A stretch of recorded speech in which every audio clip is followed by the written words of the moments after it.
Hi friends, welcome to Dilip blogs. ఈరోజు మన recipe వచ్చేసరికి తోటకూర వేరుశనగపప్పు ఫ్రై. సో ముందుగా ఇలా తోటకూరని కడిగేసేసి 2 to 3 టైమ్స్ మనం పక్కన పెట్టేసేసుకోవాలి.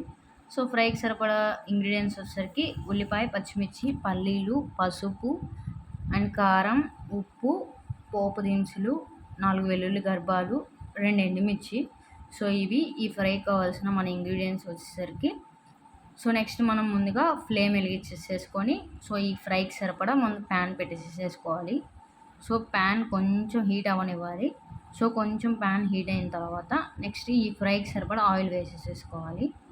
సో నెక్స్ట్ మనం ముందు వేరుశనగపప్పుని ఫ్రై చేసేసుకొని పక్కన పెట్టుకోవాలి.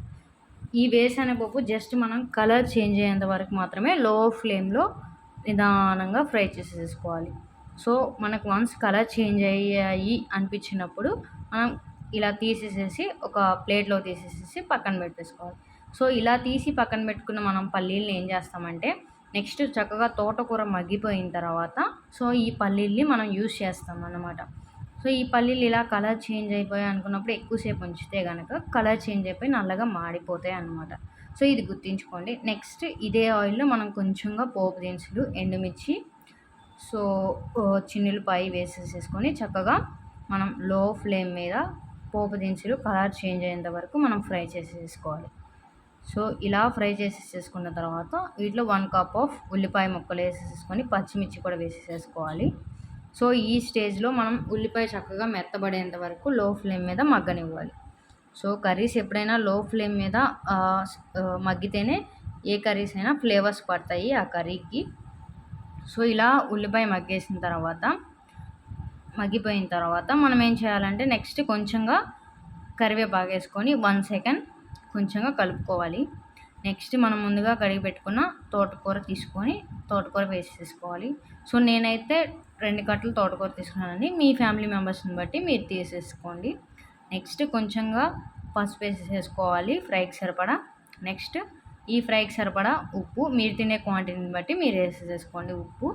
నెక్స్ట్ ఇలా 2 to 3 టైమ్స్ చక్కగా కలిపేసేసుకోవాలి.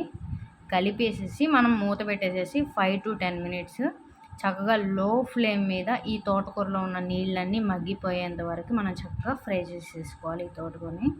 సో 5 to 10 మినిట్స్ అయిపోయిందండి. ఇలా తోటకూర చక్కగా మగ్గిపోయింది. నెక్స్ట్ ఇలా మగ్గిపోయిన తోటకూరలో మనం ముందుగా ఫ్రై చేసేసి పెట్టుకున్న పల్లీల్ని వేసేసేసుకోవాలి ఇప్పుడు. సో ఇలా 2 సార్లు కలిపేసేసుకున్న తర్వాత మనం ముందుగా ఫ్రై చేసుకున్న పల్లీలు వేసేసుకున్నాం. సో ఇలా పల్లీలు వేసుకున్న తర్వాత కూడా మనం చక్కగా 2 to 3 టైమ్స్ కలిపేసేసుకుంటే పల్లీలు మొత్తం కలిసిపోతాయి. నెక్స్ట్ మనం కారం వేసేసుకోవాలి. ఎవరి క్వాంటిటీని బట్టి వారు వేసుకోండి. మేము మంట తినగలిగేంత వరకు మేము వేసుకున్నాము. నెక్స్ట్ ఇలా కలిపేసేసుకొని లో ఫ్లేమ్ మీద కారం వేసిన తర్వాత వేయించుకోవాలండి.